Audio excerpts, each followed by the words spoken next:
Hello, welcome to this module. Here we will understand the following two steps into the digital transformation plan, which are digital customer journey and also the data analysis. Let's start by the first one, how to deliver to the customer the best customer journey possible. Well, first of all, let me share with you that the digital channels are growing at a huge level. Just in the only 5 years, for example, in the banking sector in Spain, the digital channels are now becoming clearly the most important channels in all the industry. That was an industry which was really based on the branches. Here in Spain, it was one of the most important countries in the world in terms of branches of banks per inhabitants. And now, today, it's happening that the most important channels are both the website or the app, or even sometimes voice assistants are becoming really important in this industry.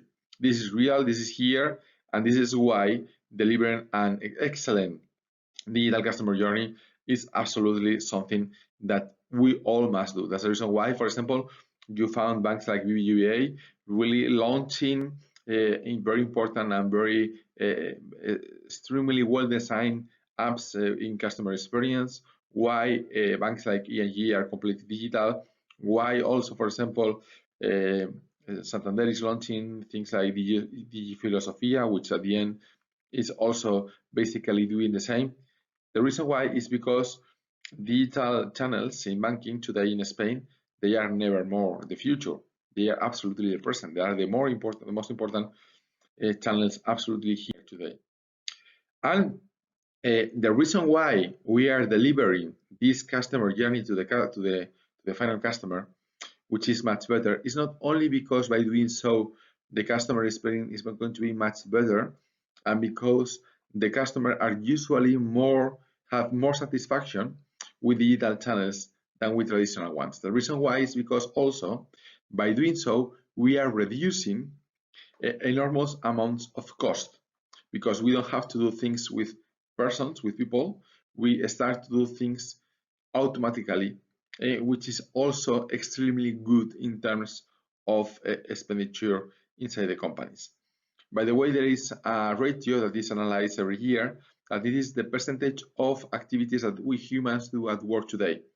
And today, it is supposed that 45% of all the jobs that we have today in the world could be done better just if we automatize them. And this percentage is growing every year. Although we are automatizing more and more things, the percentage of works that happens today in the world that can be automatized and that will become better and cheaper by doing so are increasing every year. So the opportunity is huge there. And by doing so, most of the banks that are willing doing things in a digital way, in a digital manner, they create and they achieve ratios in profitability which are by sure much better than traditional banks. And not only than traditional banks, but also than banks that are being traditional but that they are trying to digitalize. Those that are native digital are doing things absolutely much better with much lower cost per volume or per customer or per asset than those that they are not born digital. And with these advantages of designing a customer journey absolutely digital, how we can do this? Well, first, what's a digital customer journey? A digital customer journey is this one in which we are delivering a customer experience since they are discovering us, they are starting to compare and deciding to come with us.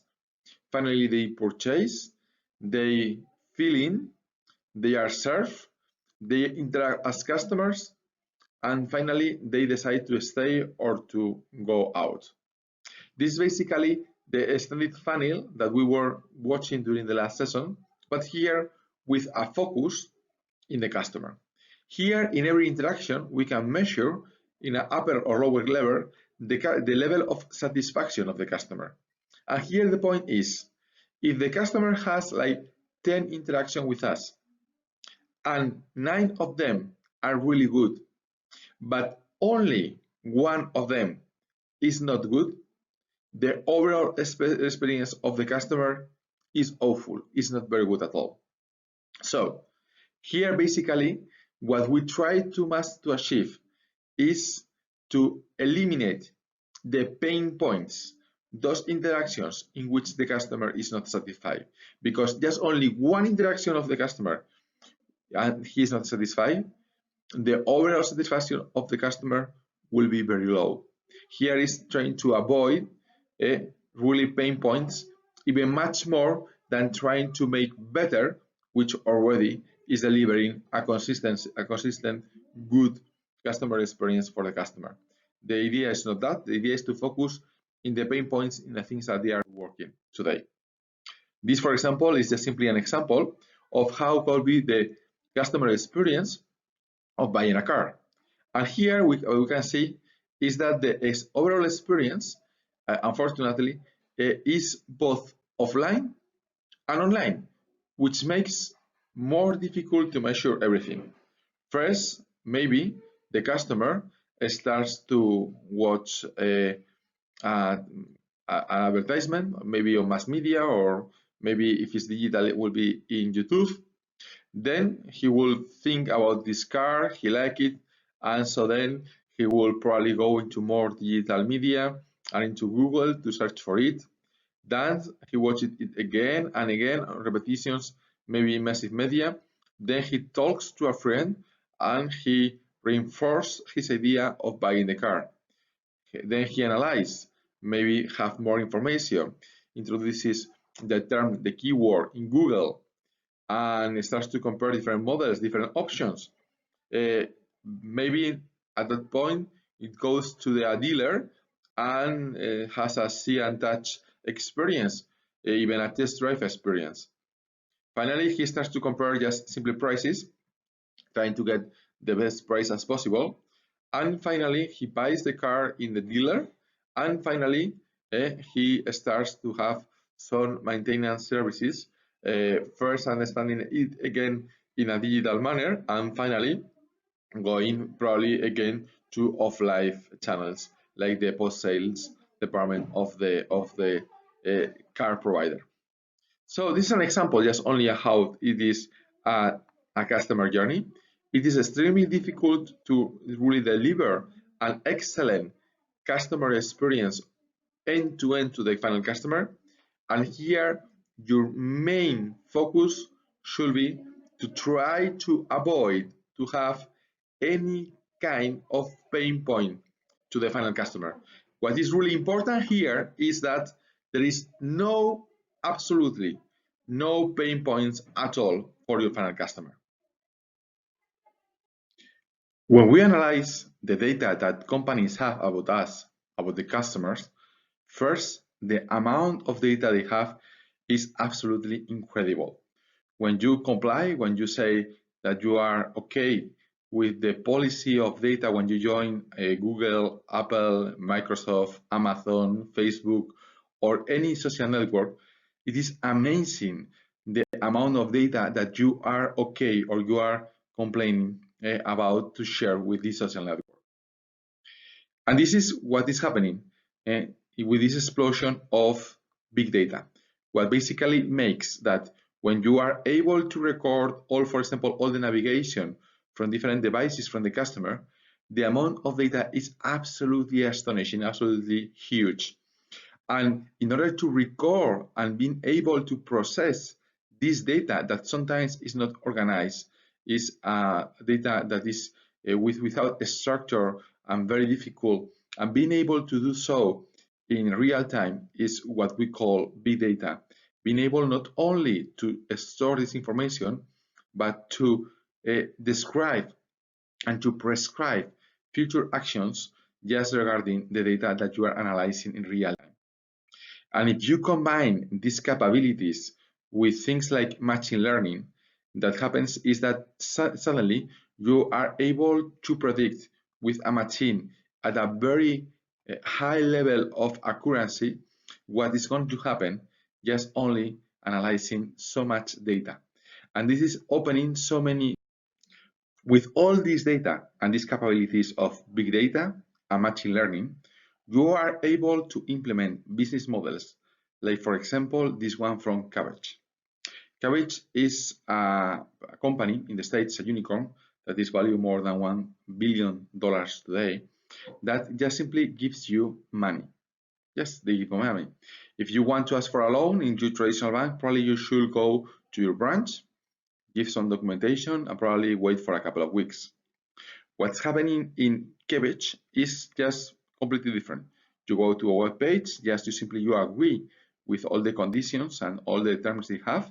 That means that you are complaining with sharing your information about your data with UPS or eBay or PayPal or any social network. At the end, they are tracking all the information they can and is available about your performance on the net. And what's happening is they give to you okay or not an underwriting to your loan in less than 2 minutes. And what is making this company so valuable is that they are able to do so with a level of default much better than traditional banking. Well, that's happening, in industries like, for example, financial industries. But what's happening in maybe I think the industry which is more far away or more distance from what is today the digital revolution. Maybe it's the law. I used to, for example, live in United Kingdom, and there in London I was just in front of the Supreme Court. I remember there all the lawyers going out from the court just with this different completely dressed like in the 16th cycle. For example, in Spain, when we study law, we usually start by studying Roman law. Well, even in law today, what is happening is that today you have already organized your information in order to make able for the lawyers to increase the probability of winning the trial. And you have so many different data mining, different softwares today, like, for example, legal analytics, Lex Machina, judge analytics, rule law, judicial profiles, ILM, litigation analysis, broker law, etc., etc. It's astonishing, like even in a sector or industry like law, today there are so many softwares and so many opportunities of using big data in order to perform better. Well, if this is happening to this industry, what is not happening to absolutely all of them? Basically, the ones that owns the data from the customer is the one that owns the key core assets in the digital market today. I hope you like it. Thank you so much for being here. If you have any questions or any inquiries, please, here I leave you my contact details. Thank you so much. Thank you.